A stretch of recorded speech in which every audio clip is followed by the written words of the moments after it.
चलो हो जाओ स्टार्ट।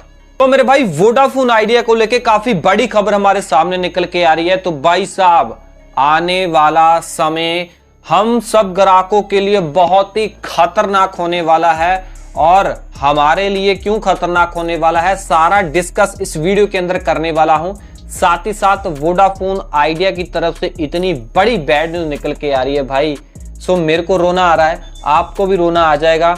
और जो भाई जी वीआई के 20 करोड़ ग्राहक हैं वो सारे रोना शुरू हो जाएंगे। बड़ी खबर निकल के आ रही है, बस वीडियो को पूरा देख लेना। हेलो मेरे भाइयों, मेरा नाम है कमल, आप देख रहे हो आपका अपना यूट्यूब चैनल टेकपत्री। वीडियो को स्टार्ट करते हैं। ओके तो भाई आप सबको पता ही है कि कुछ ही दिन पहले ही वीआई ने सुप्रीम कोर्ट का दरवाजा खटखटाया था।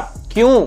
क्योंकि भाई साहब ये कंपनी काफी घाटे में चल रही है, काफी एजीआर ड्यू इनके ऊपर चल रहे हैं। ठीक है, इसकी वजह से कंपनी ने एक स्टेटमेंट भी दिया था कि 2026 फाइनेंशियल ईयर के अंदर ये अपनी कंपनी बंद कर सकते हैं अगर ये सरवाइव ना कर पाए। सरवाइव क्यों नहीं कर पाएंगे? क्योंकि भाई साहब एजीआर ड्यू बहुत ही इनके ऊपर पड़े हुए हैं। सो एजीआर क्या सिस्टम होता है? सो एजीआर के अंदर काफी सारी चीजें आती हैं, जैसे कि वोडाफोन आइडिया ने गवर्नमेंट से जो स्पेक्ट्रम खरीदे हैं, ठीक है, जो लाइसेंस खरीदे हैं, उनके पैसे ना देना।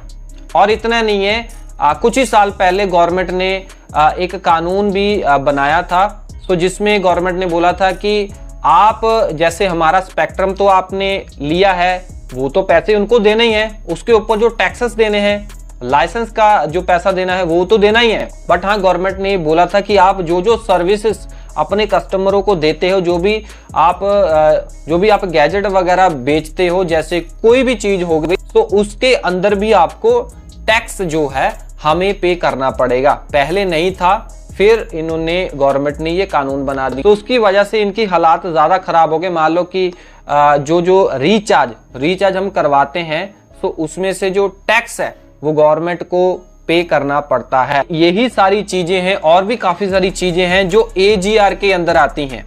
ठीक है जी, वो एजीआर के अंदर ये सारी चीजें आती हैं और इन्होंने वो पैसे गवर्नमेंट को नहीं दिए, जिसकी वजह से भाई वीआई ने सुप्रीम कोर्ट का दरवाजा खटखटाया, मतलब कि पिटीशन इन्होंने दर्ज की। और भाई साहब सुप्रीम कोर्ट ने इनकी पिटीशन को रद्द कर दिया, खारिज कर दिया। सो एक किस्म का सुप्रीम कोर्ट ने बहुत बड़ा झटका दे दिया है। सो वीआई ये रिक्वेस्ट कर रहा था कि 5 अरब डॉलर यानी कि 41,000 करोड़ रुपए जो इनके ऊपर ब्याज या फिर जुर्माना लगा हुआ है, जो बेफालतू का है, वीआई ये बोल रहा है कि उसको माफ कर दिया जाए। इसकी गुजारिश ये कर रहे थे सुप्रीम कोर्ट के अंदर, यही इन्होंने पिटीशन दर्ज करवाई हुई थी, बट सुप्रीम कोर्ट ने इनकी जो पिटीशन को रद्द कर दिया। सो अब सुप्रीम कोर्ट की तरफ से कोई इनको हेल्प नहीं मिलेगी। हाँ, थोड़ी सी बात कर लूं, मैं आपको बताना चाहूंगा कि वीआई पर कुल एजीआर कितना ड्यू के ऊपर है, तो करीब 83,000 मतलब के 83,400 करोड़ रुपए एजीआर ड्यू वीआई के ऊपर है। मतलब भाई साहब इतना बड़ा नंबर, बड़ा पैसा इनके ऊपर भाई जी कर्जा वीआई के ऊपर चढ़ा हुआ है। सो ये काफी बड़ा नंबर है भाई साहब। असल में भाई साहब इनको पता कितने पैसे देने थे? इनको पैसे देने थे 12,797 करोड़।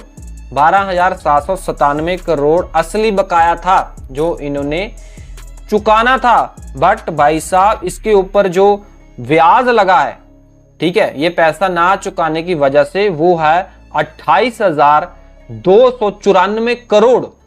इतना ही नहीं है, इसके अलावा 6,012 करोड़ रुपए का जुर्माना और लग गया। ठीक है, उसके बाद यही नहीं, कंपनी के ऊपर 11,150 करोड़ रुपए जुर्माने पर भी ब्याज बाकी है। मतलब कि ये सारी चीजों को मिला के लगभग 83,400 करोड़ 83,000 करोड़ रुपए वीआई को देने हैं। एजीआर ड्यू पड़ा हुआ है और इसकी वजह से वीआई सुप्रीम कोर्ट का दरवाजा खटखटा रहा था, बोल रहा था कि कोई रिलीफ मिल जाए, 40 40 या 41,000 करोड़ रुपए हमारे माफ कर दिए जाएं। बाकी के जो बचेंगे हम कोशिश करेंगे उसको उतार सकते हैं, बट ये काफ़ी बड़ी अमाउंट है। बट भाई साहब आप सबको पता ही है कि जो गवर्नमेंट सरकार की 49% तक हिस्सेदारी है वीआई के अंदर।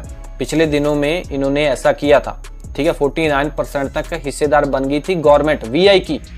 और ऐसी रिपोर्ट निकल के आ रही है कि ऐसे में सरकार चाहे, ऐसी न्यूज निकल के आ रही है कि सरकार चाहे तो बाकी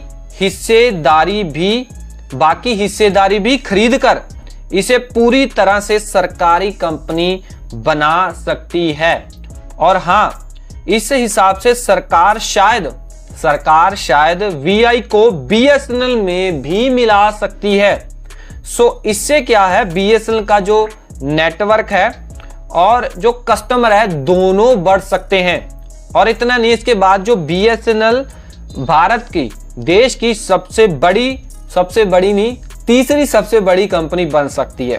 बट वीडियो शुरू होने से पहले, वीडियो के स्टार्टिंग में मैंने बताया था कि भाई साहब कस्टमर भी रोने लग जाएंगे वीआई की तरफ से जो बैड न्यूज निकल के आ रही है। तो भाई साहब मान लीजिए कि गवर्नमेंट ऐसा नहीं करती है, पूरी हिस्सेदार नहीं बनती है वीआई कंपनी की और बीएसएनएल में मर्ज हो सकता है, कर भी दें। अगर नहीं करती है, मान लो अपना सिस्टम सारा बंद कर देती है, कंपनी बंद कर देती है वीआई अपनी, तो भाई साहब दो कंपनियां इंडिया में रह जाएगी, जियो रह जाएगी, एयरटेल रह जाएगी, दोनों की मोनोपोली चलेगी। और भाई साहब आप सबको पता ही है कि जैसे एयरटेल कोई प्राइस हाइक करता है तो जियो भी कर देता है, जियो करता है तो एयरटेल भी कर देता है। कहने का मतलब भाई साहब इनको कंपटीशन देने वाला कोई नहीं बचेगा, वीआई तो रहेगा नहीं, बाकी बचा बीएसएनएल इनकी टक्कर में है ही नहीं है। बीएसएनएल का इतना नेटवर्क स्ट्रांग नहीं है, इतना कस्टमर बेस नहीं है, मुकाबला करने लायक नहीं है बीएसएनएल, ठीक है ना। तो दोनों की मोनोपोली चलेगी। सो दोनों की अगर मोनोपोली चलेगी तो भाई साहब जो प्राइसेस है हाइक होंगे, अपने हिसाब से जितना चाहे उतना ये कंपनियां प्राइस हाइक कर सकती हैं, प्राइस बढ़ा सकती हैं। भाई साहब हमें बाहरी रूप से ये दिखता है कि जियो एंड एयरटेल अलग अलग है, भाई साहब अंदर से ये भाई बहन है। और टावर देख लो, एक टावर खड़ा किया उसमें भाई साहब जियो का भी लगा है, एयरटेल का भी लगा है। हम आपस में लड़ी जा रहे हैं, नहीं जियो अच्छा है, एयरटेल अच्छा है, वो हंस रहे हैं आपस में बैठ के, है ना। तो भाई साहब आने वाला जो समय है वीआई के लिए तो खतरनाक है ही है, वीआई का पता नहीं क्या होगा, बट हाँ आम जनता के लिए उससे भी ज्यादा खतरनाक वाला समय आने वाला है 2026 खास करके। अगर वीआई सरवाइव नहीं कर पाया तो हमारे लिए खतरनाक होगा, जेबें ढीली हो जाएंगी, बटुए खाली होने वाले हैं, अपने आप प्राइसेस ये हाइक करेंगी और गवर्नमेंट भी कुछ नहीं कर पाएगी और कस्टमर भी कुछ नहीं कर पाएंगे क्योंकि कंपटीशन देने वाला इनको कोई होगा नहीं। बाकी भाई देखो मैंने जो बोला है वो हो सकता है, ऐसा नहीं है कि होएगा नहीं। क्यों? क्योंकि भाई जी पिछले कुछ सालों में हमने क्या देखा, पिछले कुछ सालों में हमने देखा कि भाई जी टाटा डोकोमो, एयरसेल जैसी कंपनियां डूब गईं एजीआर की वजह से। जैसे अब वीआई के ऊपर एजीआर का खतरा मंडरा रहा है ना, टाटा डोकोमो और एयरसेल के ऊपर भी एक समय में खतरा मंडरा रहा था, तो वो सरवाइव नहीं कर पाए थे, कंपनी बंद करके उनको जाना पड़ा। तो सेम खतरा भाई वीआई के ऊपर भी आ गया है, ठीक है। अगर वीआई सरवाइव नहीं कर पाया, गवर्नमेंट ने इनकी मदद नहीं की या फिर कंपनी कोई इसका हल नहीं ढूंढ पाई, और अगर यार किसी भी बैंक ने वीआई की मदद नहीं की तो भाई ऑलमोस्ट वीआई को जाना पड़ेगा और फिर दो जियो एंड एयरटेल की मोनोपोली चलेगी, हमारी जेबें खाली होने वाली। बाकी भाई आपकी क्या राय है ये मेरे को कमेंट में जरूर बताना। क्या आपको लगता है कि वीआई चली जाएगी या फिर नहीं जाएगी, या फिर कोई भाई जी फरिश्ता आके वीआई की मदद कर जाएगा? अगर वीडियो अच्छी लगी तो लाइक करें, कुछ पूछना चाहते हैं कमेंट कर सकते हो। ऐसी इन्फॉर्मेशन आपके अपने यूट्यूब चैनल टेक पत्री को प्राप्त करेंगे, सब्सक्राइब कर सकते हो। मैं मिलता हूं अगले वीडियो में। Till then we get all उसकी स्माइलिंग। जय हिंद जी।